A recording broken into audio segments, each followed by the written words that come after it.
नमस्कार दोस्तों, स्वागत है आप सभी का डिफेंस स्कोप पर, जहां हम बात करते हैं भारत के मिलिट्री अचीवमेंट्स, डिफेंस अपडेट्स और स्ट्रेटेजिक पार्टनरशिप के बारे में। तो चलिए शुरू करते हैं बिना किसी देरी के। तो सबसे पहले बात करते हैं इंडिया के MRFA डील की। दोस्तों, ये एक ऐसी डील है जो इंडियन एयरफोर्स के फ्यूचर का ब्लूप्रिंट तय करेगी। MRFA के जरिए 114 एडवांस्ड फाइटर जेट्स का प्रोक्योर किया जाएगा, जिससे हमारी एयर पावर नेक्स्ट लेवल तक जाएगी। Farmer IAF chief air marshal RKS Bhadauria ने एक बड़ा हिंट दिया कि राफेल इस रेस में सबसे आगे है। राफेल ने अपने पहले से सक्सेसफुल डिप्लॉयमेंट से एक अलग पहचान बनाई है। इंडियन एयरफोर्स के पास अभी 36 राफेल्स हैं और अगर ये डील फाइनलाइज होती है तो नेवी के राफेल M वेरिएंट के साथ एक स्ट्रॉन्ग कॉमनलिटी क्रिएट होगी। मतलब मेंटेनेंस और स्पेयर पार्ट्स की एफिशिएंसी डबल हो जाएगी। अब सवाल ये है, कंपटीटर्स का क्या?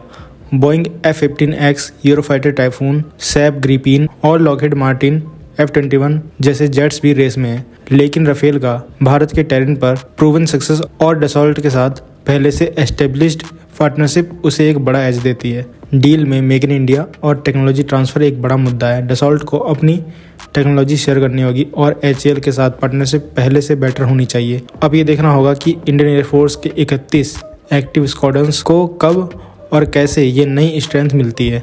क्या ये डिसीजन भारत को और पावरफुल बनाएगा? ये आप कमेंट सेक्शन में जरूर बताइए। अब बात करते हैं एक सीरियस और अलर्ट कर देने वाली खबर की, जो नॉर्थ ईस्ट से आई है। मेघालय के ईस्ट खासी हिल्स डिस्ट्रिक्ट के पास सोहरा और सेला के एरियाज में टर्किश में डायरेक्टर TB2 ड्रोन्स देखे गए हैं।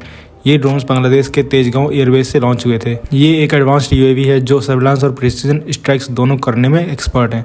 ये ड्रोन्स 300 किलोमीटर की रेंज और 27 घंटे की फ्लाइट एंड्योरेंस के साथ ऑपरेट करते हैं।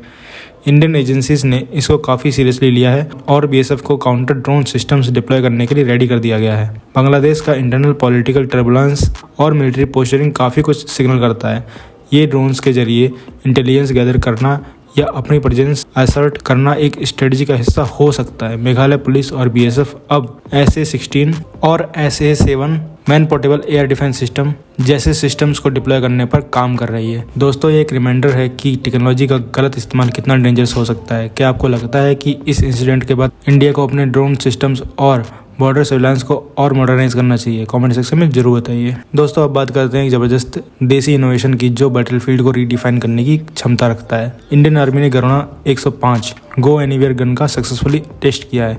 ये एक लाइटवेट और मोबाइल आर्टिलरी सिस्टम है जो कल्याणी स्ट्रेटेजिक सिस्टम लिमिटेड ने डिजाइन किया है। पहले तो इसका वेट सिर्फ 900 किलो है, जो ट्रेडिशनल सिस्टम्स के 3.5 टन के कंपैरिजन में बहुत कम है। हाइब्रिड रिकॉइल सिस्टम और हाई स्ट्रेंथ एल्यूमिनियम का यूज इसका एक रेवोल्यूशनरी एस्पेक्ट है। ये गन टाटा 4x4 जैसे व्हीकल्स पर माउंट हो सकती है, जिससे क्विक रिपोजिशनिंग पॉसिबल होती है। C-17 ग्लोब मास्टर से इसको एयर ड्रॉप करके टेस्ट किया गया और ये वैलिडेट करता है कि ये गन हाई एल्टीट्यूड और रगड टेरेन्स में डिप्लॉय हो सकती है। ऑटोमेटेड फायर कंट्रोल और रैपिड डिप्लॉयमेंट्स इसे बैटलफील्ड के लिए एक परफेक्ट चॉइस बनाते हैं। इंडियन आर्मी ने हाई एल्टीट्यूड ऑपरेशंस के लिए इस गन में इंटरेस्ट दिखाया है और रिपोर्ट्स के मुताबिक 200 यूनिट्स प्रिक्योर करने की बात भी चल रही है। क्या आपको लगता है कि ये गन हमारे फोर्सेस के लिए एक गेम चेंजर हो सकती है? कमेंट सेक्शन में जरूर बताइए। अब चलिए बात करते हैं एक ऐसे डिफेंस डील की जो भारत की नेवी की शक्ति में एक नए चैप्टर का एडिशन करेगा। इंडिया और फ्रांस के बीच एक मेजर एग्रीमेंट फाइनलाइज होने वाला है राफेल मरीन फाइटर जेट्स के लिए। ये deal 26 naval variants of Rafale aircraft को इंक्लूड करती है, जो स्पेसिफिकली इंडियन नेवी के एयरक्राफ्ट कैरियर्स के लिए डिजाइन किया गया है, जैसे INS विक्रांत और INS विक्रमादित्य। लेकिन इस डील में सिर्फ एयरक्राफ्ट नहीं है, एक और काफ़ी क्रूशियल कंपोनेंट है जो भारत के एयर कॉम्बैट सुपीरियरिटी को नेक्स्ट लेवल तक ले जाएगा। ये deal additional long range air to air meteor missile भी शामिल करती है, जो पहले से ही इंडियन एयरफोर्स के 36 राफेल्स में डिप्लॉय की गई है। मीटियोर मिसाइल की खास बात उनकी रैमजेट प्रपल्जन टेक्नोलॉजी है, जो उन्हें मैक 4 की स्पीड और 100 किलोमीटर से ऊपर की रेंज तक पहुंचा देती है। इसकी no escape zone feature Bharat के एडवर्सरीज के लिए एक बड़ी चैलेंज बनेगी, क्योंकि ये मिसाइल हाईली मनोवरेबल और अजाइल एयरक्राफ्ट्स को भी न्यूट्रलाइज कर सकती है। राफेल M राफेल जेट का एक नेवल वेरिएंट है जो कैरियर बेस्ड ऑपरेशंस के लिए टेलर किया गया है। ये एयरक्राफ्ट हार्शर मरीन एनवायरमेंट्स को विद स्टैंड करते हैं, रीइंफोर्स्ड स्ट्रक्चर्स के साथ डिजाइन किए गए हैं और डेक बेस्ड लैंडिंग्स और टेक ऑफ्स के लिए ऑप्टिमाइज्ड हैं। इस डील का स्ट्रेटेजिक एंगल और भी इंपॉर्टेंट है। फ्रांस के साथ ये कोलैबोरेशन भारत के मेक इन इंडिया इनिशिएटिव को सपोर्ट करते हुए लॉन्ग रेंज टेक्नोलॉजी ट्रांसफर और लॉजिस्टिक्स सपोर्ट को इंश्योर करेगा। अगर हम इंडियन नेवी के पर्सपेक्टिव से देखें तो राफेल मरीन के इंडक्शन के बाद हमारे कैरियर्स की ऑपरेशनल कैपेबिलिटीज़ और भी बढ़ेंगी और उनका area of influence Indo Pacific region में और भी ज़्यादा एक्सपेंड होगा। INS विक्रांत और INS विक्रमादित्य के साथ राफेल M का डिप्लॉयमेंट भारत की मैरीटाइम स्ट्रेंथ को ग्लोबल स्टेज पर शोकेस करेगा। दोस्तों, आपको क्या लगता है कि राफेल M के साथ मीटियर मिसाइल्स का इंटीग्रेशन भारत की एयर और मैरीटाइम डिफेंस को कैसे इम्पैक्ट करेगा? कमेंट सेक्शन में अपने विचार जरूर शेयर करें। दोस्तों, अब बात करते हैं एक ऐसे इवेंट की जो भारत के इनोवेशन लैंडस्केप को रीडिफाइन कर रहा है। DRDO ने अपने prestigious innovation contest dare to dream 5.0 का अनाउंसमेंट किया है। ये कॉन्टेस्ट एक ट्रिब्यूट है भारत के मिसाइल मैन और former president doctor APJ Abdul Kalam को, जिन्होंने हमेशा साइंटिफिक क्यूरियोसिटी और टेक्नोलॉजिकल इनोवेशन को बढ़ावा दिया है।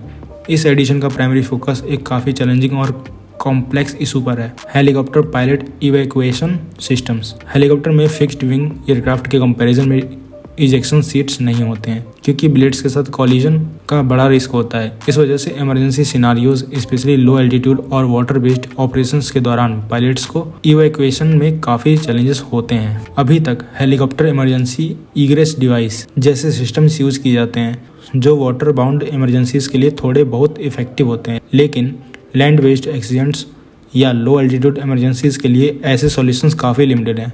हेलीकॉप्टर क्रैशेस में कैजुअलिटीज रेट ज़्यादा होने का एक मेजर रीज़न है उनका लो एल्टीट्यूड नेचर, जहां इजेक्शन काफ़ी रिस्की होता है।